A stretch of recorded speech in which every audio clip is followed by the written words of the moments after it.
Hey there, so today we have another review, and this is a beer from Firestone Walker. This is part of the Leo versus Ursus series. So that is a quarterly series of IPAs they do, so they change up the recipe, and this is Gen-1. So this is actually a recipe from their small system in Venice Beach, which is a 10 hectoliter system, and they worked on the recipe there, and then now they've scaled it up for nationwide distribution wherever Firestone Walker is distributed.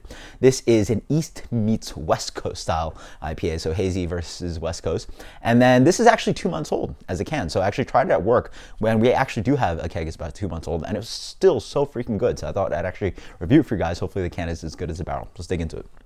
The beer comes in a beautiful glowing light gold color, really shining out of the glass, pretty light, and it has a, I'd call it a medium haze. Not really quite fully hazy. You can sort of see the light coming through it, but it looks really nice. Wonderful eggshell white head. Awesome nose on this one. This is actually brewed with Citra and Mosaic, so I'm getting the Mosaic on the nose. I'm actually getting a light berry character. Yeah. It's almost leaning towards a little bit like Nelson, a little bit of white grape, a little bit of like gooseberry. A little bit of peach ring. A little bit of green in there. It's a bit like sweet basil. But yeah, a nice kind of light, oh yeah, what is that? A light kind of gummy bear character, not quite as sweet and candy like Grim, but a little bit of that yeastiness is going on. Nice nose on there, cheers. Beautifully light and fruity. And then also another predominant note I might be getting is white peach, cheers. It's quite good.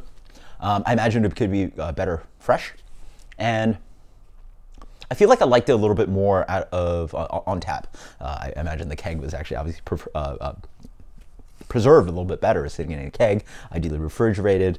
This can doesn't shine as well as the barrel, but still quite good. So it has a good amount of this East Coast meets West Coast thing. There's a little bit of maybe some oxidation driving in here, but I do get a nice dankness in here.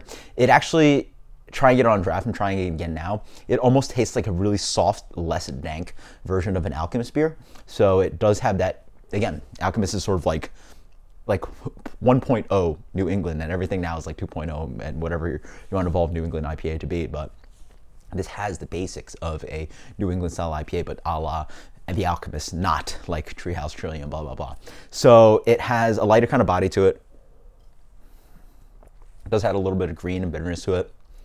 On the hop profile, it has a little bit of soft fruitiness. So again, I'm thinking about actually a little bit like tart fruitiness. So I'm thinking a little bit about light lemon, good amount of grassiness in there. Pineapple. Oh, maybe something a little bit more exotic than that. But yeah, tangerine, pineapple, citrus peel, lemon.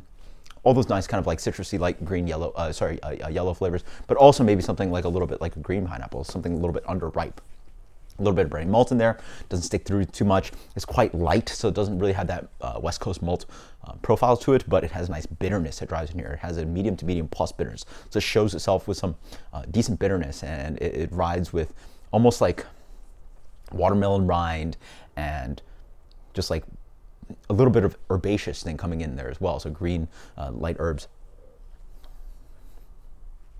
Yeah, quite nice and fruity, a little bit tropical, a little bit zesty, a little bit lemony, a little bit citrusy, a little bit malt showing through, and then just nice and bitter. That's really good. I like the balance on this one. Again, if you like Alchemist beers, I think you'll like this one. I think that's the closest analogy I can really think of. It's not really quite West Coast 2.0. It's really more towards like classic OG bitter-ish Alchemist New England style, and it plays a little bit West Coast, it plays a little bit East Coast or New England, and does a great job. And it's surprised how well it's held up, and I can't imagine how good this must have been fresh. I do sort of know what it sort of tastes like, tasting fresher than this, even though with about the same amount of age on tap. If this was fresh, I would tell you this is probably one of the best New England style out there. I'm going to review the can right now for you. This can for me is still amazing. It's going to get a 90.